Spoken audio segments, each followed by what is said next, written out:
autistic. Everybody's on a spectrum of one of them. Maybe there's more spectrums. I think a lot of it is engineered in the way that childbirth is made as stressful and difficult as possible for both mother and child. I mean, it well, makes I wondered whether it was happening in birth, because that, you know, they say when you're being born that it's the worst journey of your life. It's the most dangerous journey you'll ever make, because obviously being born you're completely squished. Well, not only that, you die. That's the, what do you mean, when they cut the cord? Yeah, your entire oxygen and food supply and everything is just suddenly clamped off. Oh, so you die from one life into another. Oh, I hadn't thought about it like that. Well, yeah, if you look oh, at thanks, James. Thanks. If you look at a birth certificate, it says I think it's Registry of Births and Deaths, whereas the death certificate only says death on it.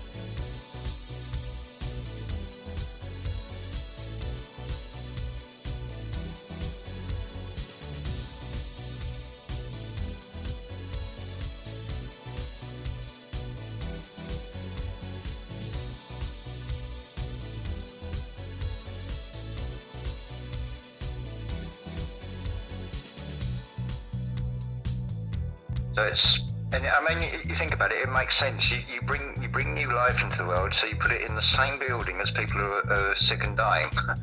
Not.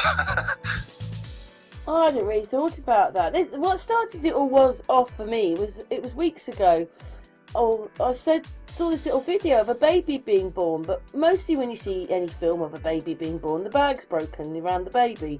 But this one, the bag came out with the baby, and I said to Amy, it looks like an alien. It just looks so different, the baby in the bag, like moving around.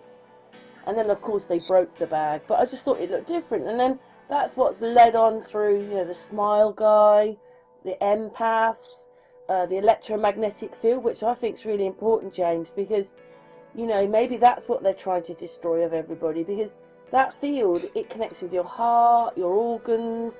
And then we know our heart does all these things. And if you interrupt that, then you're going to make illnesses or kill the people. Say hi, buddy. Video. Happy birthday. Oh, I know.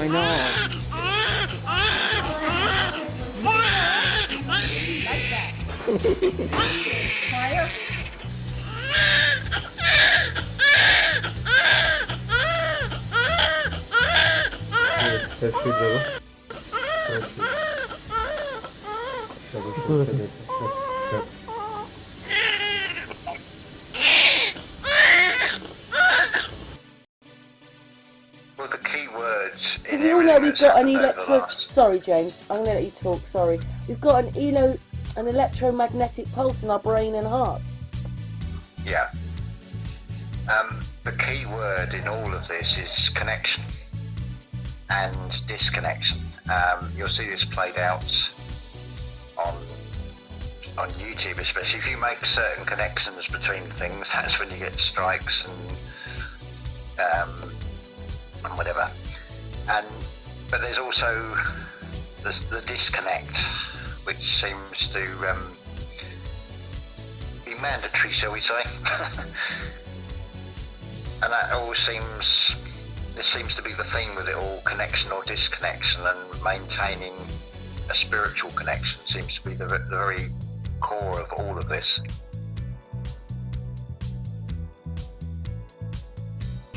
Surrounding childbirth, and it involves leaving the placenta attached for some time. Yeah, this is new to folks. 3TV's Lindsay Reiser takes a look at the benefits and the risks, and we do have a warning for you. This video is pretty graphic.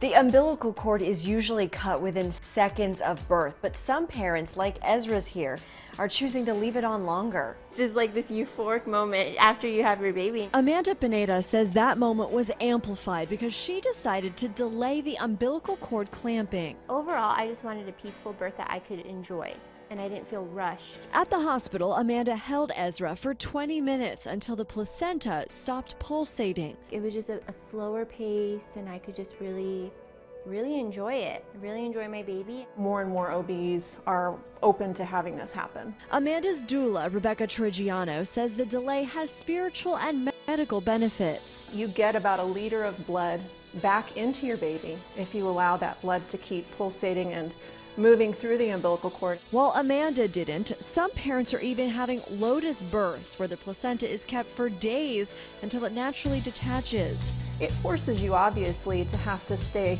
very close to baby because you're having to contend with the placenta, wrapped and cured, and carry that as well. As long as baby's transitioning well, you don't think there's any intervention needed for the little one, then you can delay clamping, cutting the cord. Dr. Stephen Frausto is an OBGYN and says delayed cord clamping is becoming more common.